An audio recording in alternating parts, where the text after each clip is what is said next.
আসসালামু আলাইকুম। আমি তামিম আর আমার সাথে আছে আমার ভাই মুন্না। কি খবর সবাই, কেমন আছেন? আজ আমরা চলে এসেছি এক ভয়ঙ্কর অভিযানে। চারিদিকে ঘন জঙ্গল আর এই জঙ্গলের ভিতরেই লুকিয়ে আছে এক রহস্যময় পুরনো দেবদারু গাছ, যা নিয়ে অনেক লোককথা শোনা যায়। গাছটা কি আসলেই ততটা ভয়ঙ্কর নাকি সবই গুজব, সেটাই আজ আমরা খুঁজে দেখব। রাস্তাটা সহজ নয়, কিন্তু হাল ছাড়বো না। আপনারা যদি অ্যাডভেঞ্চার ভালোবাসেন তবে আমাদের এই রোমাঞ্চকর যাত্রার প্রথম থেকে শেষ পর্যন্ত দেখতে থাকুন। গাছ নয়, যেন জীবন্ত সত্তা। এই গাছটির সবচেয়ে চমকপ্রদ বৈশিষ্ট্য হলো এর রক্তক্ষরণ। গাছের কাণ্ডে কোপ বা আঘাত করলে সাধারণত কষ বা আঠার বদলে তা থেকে এমন এক ধরনের গাঢ় লাল বা মেরুন রঙের তরল নিষ্কৃত হয়, যা দেখতে একেবারে রক্তের মতো। এই দৃশ্য যে কারোর মনে ভয়ের সঞ্চয় করবে। বৈজ্ঞানিকভাবে এটি গাছের বিশেষ ধরনের স্যাপ বা রাজন, যা বাতাসের সংস্পর্শে এসে এমন রং ধারণ করে, কিন্তু লোকমুখে এটি গাছের ব্যথা এবং ক্ষত হিসেবেই পরিচিত। রাতের স্বপ্ন ও অভিশাপের ভয়। গাছটি ঘিরে যে কাহিনী প্রচলিত আছে তা আরও ভয়ঙ্কর। স্থানীয় বিশ্বাস অনুযায়ী যেই ব্যক্তি এই গাছটি কাটার উদ্দেশ্য নেই এটি কেনে, তাকে নাকি রাতের বেলায় গাছটি স্বপ্ন দেখিয়ে সতর্ক করে। স্বপ্নে সেই গাছ যেন স্পষ্ট বার্তা দেয়, আমাকে কাটবি না। ভয়ঙ্কর পরিণতি। লোককথা অনুযায়ী এই সতর্কবার্তার পরেও যদি কেউ এই গাছটি কাটতে যায় তবে সে গুরুতর অসুস্থ হয় বা তার মৃত্যু পর্যন্ত ঘটতে পারে। এই ধরনের গাছগুলি সাধারণত তাদের শক্ত কাঠ বা বিশেষ ঔষধি গুণের জন্য মূল্যবান হলেও এই মৃত্যুর ভয় এবং রহস্যময় লোককথা গাছটিকে এক বিশেষ সম্মানের আসনে বসিয়েছে।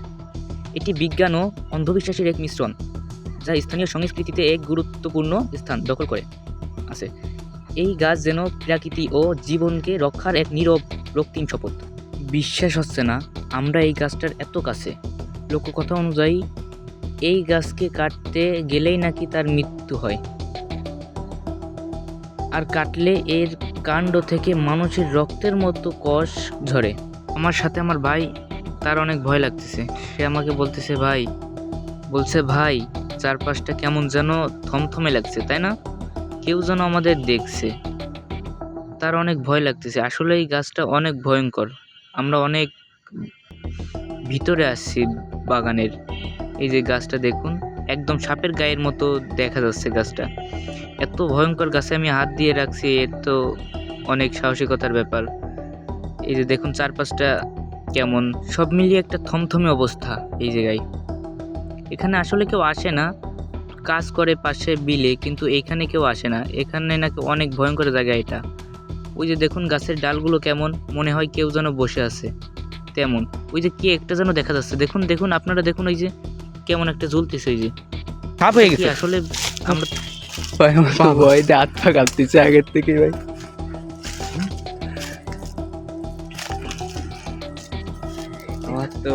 আমি ক্যামেরা ধরেছিলাম, আমার তো এমনিতেই ভয়তে হাত পা কাঁপতেছে। আমার ভাই অনেক সাহসী, তারপর তার যত ভয় করে, আর আমি তো এমনিতেই ভয়ঙ্কর লোক, আমারও তো অনেক ভয় করতেছে। আমার তো অলরেডি হাত পা কাঁপতেছে।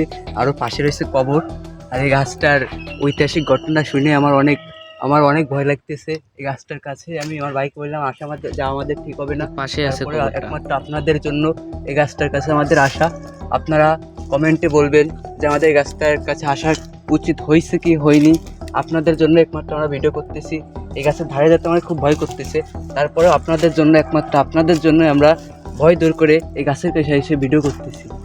কি দেখো ওই যে ভাই, কি দেখা যাচ্ছে ভাই, কি দেখা যাচ্ছে ভাই?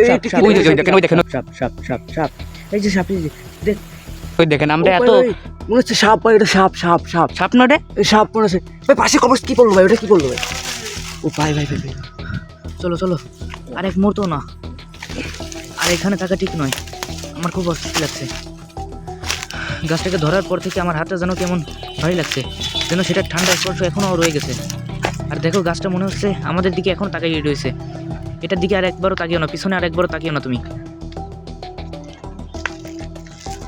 তো আপনারা তো দেখতেই পেলেন, গাছটা অনেক ভয়ঙ্কর। এই কারণে আমরা যেখান থেকে বেরিয়ে হয়েছি। লোকমুখে শুনেছি অনেক কথা যে এই গাছের কাছে নাকি অনেকেই আসছে, তাদের অনেকেরই মৃত্যু হয়েছে। এই কারণে আমরা বের হয়ে আইছি এই জায়গার থেকে, যদি আমাদেরও কিছু হয়। গাছটি দেখতে পাচ্ছেন, ওই যে একদম বন জঙ্গলে ভরা, ওই গাছের কাছে কেউ যায় না। অনেক বছর ধরে এরকমভাবে পড়ে রয়েছে। এই গাছটা অনেকের কাছে বিক্রি করেছে, কিন্তু কেউ কাটার সাহস পায়নি গাছটা, কারণ তাদের গাছটার দাম ঠিক করে গেছে, স্বপ্ন দেখেছে যে রাতে তাদের মৃত্যু হবে, এমন স্বপ্ন দেখে তারা এই গাছটার আবার টাকা ফেরত দিয়ে গেছে।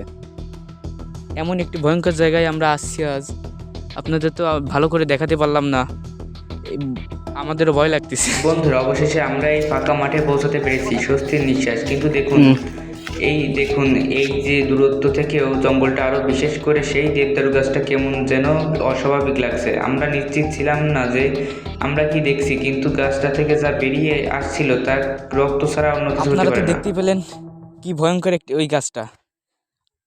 আপনাদের তো ভালো করে দেখাতে পারলাম না, এই কারণে আমরা দুঃখিত, কারণ এই গাছটার কাছে গেলে অনেকের মৃত্যু হয়েছে, এই কারণে আপনাদের দেখাতে পারলাম না। আপনাদের তো ঘটনাটি পুরোটাই বললাম।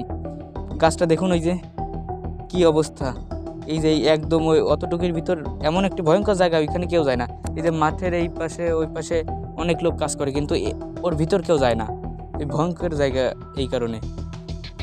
তো আমাদের ভিডিও আজ এই পর্যন্তই। আপনারা লাইক কমেন্ট শেয়ার করে দিবেন। আসসালামু আলাইকুম।